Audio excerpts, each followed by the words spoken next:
Just a thought regarding the children who have emotional dysregulation, especially the population highly functional autistic children on the spectrum. I was just thinking there's something called fragmentation in the world of trauma, and very often the way an event becomes traumatic is if we're not able to put it on a timeline and see how it started and how it got to the point.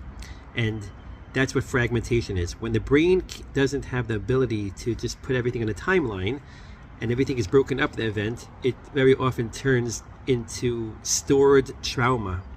So I was just wondering, children on the spectrum, very often I've heard lately more and more the unspoken struggle of emotional dysregulation occurring in so many houses. And unfortunately, this is not always known how to process and how to handle.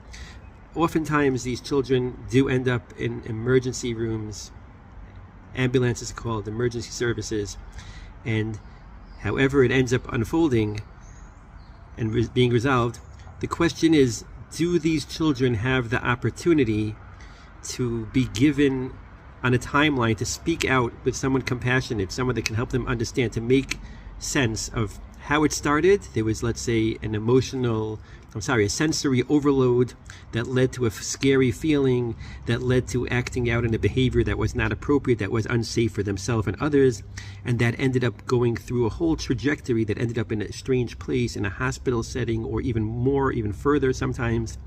So the question is, are we able to provide them, to give them the space to process and compassionately with themselves how an event, how it unfolded, what happened here, how it got to the point that it got to, so that it's not a stored traumatic event, but rather something that their small, young, tender minds and nervous systems are able to process.